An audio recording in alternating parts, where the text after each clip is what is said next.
मुख्यमंत्री एकनाथ शिंदे ने पहलगाम आतंकी हमले में पर्यटकों की रक्षा करते हुए मारे गए सैयद आदिल हुसैन शाह की प्रशंसा की।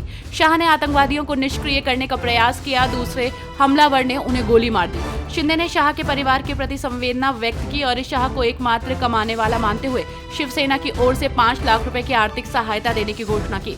महाराष्ट्र के उप मुख्यमंत्री एकनाथ शिंदे ने कहा, ये जाति या धर्म का मामला नहीं, हमारे पर्यटक जो वहां गए थे उन पर गोली चलाई गई, उन्होंने उन्हें बचाया।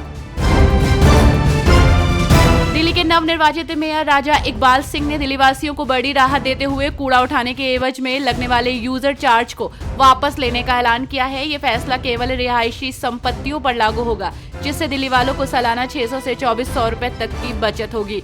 मेयर ने जल भराव की समस्या को दूर करने और सफाई व्यवस्था को सुधारने को भी अपनी प्राथमिकता बताया। पहलगाम आतंकी हमले पर बोलते हुए महाराष्ट्र समाजवादी पार्टी के अध्यक्ष अबू आसिम आजमी ने कहा, ये बताया जाना चाहिए कि क्या वहां कोई सुरक्षा चूक हुई थी। पहलगाम से आए लोगों का कहना है कि वहां सुरक्षा चूक हुई थी। पहलगाम में जिस तरह से लोगों की हत्या की गई, उसकी देश के सभी मुसलमानों ने निंदा की है और मांग की है कि उनके खिलाफ कार्रवाई की जानी चाहिए। पहलगाम आतंकी हमले पर पूरे देश में आक्रोश है। ऐसे में इस मामले को लेकर आंध्र प्रदेश में कांग्रेस और बीजेपी नेता के बीच बहसबाजी देखने को मिल रही है। कांग्रेस प्रमुख वाईएस शर्मिला ने इसे लापरवाही करार देते हुए कहा कि बीजेपी और आरएसएस इसे धार्मिक रूप दे रहे हैं। शर्मिला के बयान पर पलटवार करते हुए बीजेपी नेता यामिनी शर्मा ने उन्हें ओपन चैलेंज दे दिया है।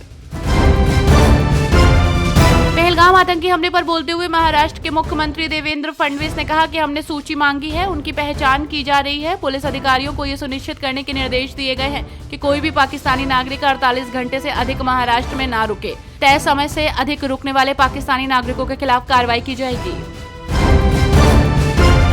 पहलगाम में हुए आतंकी हमले के बाद से लगातार इस मामले को लेकर देश में आक्रोश का माहौल है। ऐसे में इसे लेकर नेताओं की लगातार प्रतिक्रिया सामने आ रही है।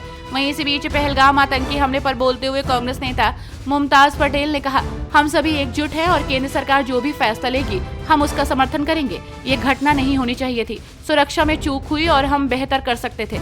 हमें उम्मीद है कि सरकार कड़ी कार्रवाई करेगी। पहलगाम आतंकी हमले और दोनों देशों के बीच व्यापार पर पड़ने वाले प्रभाव पर केंद्रीय वाणिज्य एवं उद्योग मंत्री पीयूष गोयल ने कहा कि भारत को पाकिस्तान जैसे आतंकवादी देश के साथ व्यापार संबंध रखने में कोई दिलचस्पी नहीं है। उन्होंने कहा, भारत को पाकिस्तान जैसे आतंकवादी देश के साथ व्यापार संबंध रखने में कोई दिलचस्पी नहीं है। भारत में ऐसी कोई जगह नहीं होगी जहां पर आतंकवाद को पनपने देंगे। पंजाब सरकार इन दिनों एक्टिव मोड में नजर आ रही है। वहीं इसी बीच जालंधर में ड्राइविंग लाइसेंस घोटाले में कार्रवाई न करने पर विजिलेंस ब्यूरो के प्रमुख SPS Parmar, AIG flying squad Swarndeep Singh और एसएसपी विजिलेंस जालंधर हरप्रीत सिंह मंडेर को सस्पेंड कर दिया गया है। मुख्यमंत्री भगवंत मान ने भ्रष्टाचार के खिलाफ जीरो टॉलरेंस की नीति अपनाते हुए ये कार्रवाई की है। उन्होंने कहा कि प्रदेश में भ्रष्टाचार की कोई जगह नहीं है। पहलगाम आतंकी हमले के बाद पीएम मोदी की सीसीएस बैठक में पाकिस्तान के खिलाफ कई निर्णय लिए गए हैं। इसमें पाकिस्तानी नागरिकों को भारत से जाने से जुड़ा फैसला भी था। इस क्रम में हरियाणा में पाकिस्तानी नागरिकों को रविवार तक हरियाणा छोड़ना होगा।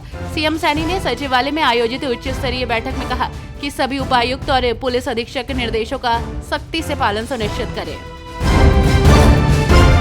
दिल्ली की मुख्यमंत्री रेखा गुप्ता शालीमार बाग इलाके का दौरा करने पहुंची। यहां उन्होंने विभिन्न परियोजनाओं और विकास कार्यों को लेकर अधिकारियों से जानकारी ली। हालांकि इससे पहले उन्होंने पहलगाम आतंकी हमले का जिक्र करते हुए दुख जाहिर किया, तो वहीं झुग्गी बस्ती में रहने वाले लोगों को तमाम सौगात भी दी और दिल्ली वालों को तमाम परेशानियों से निजात दिलाने का भरोसा जताया।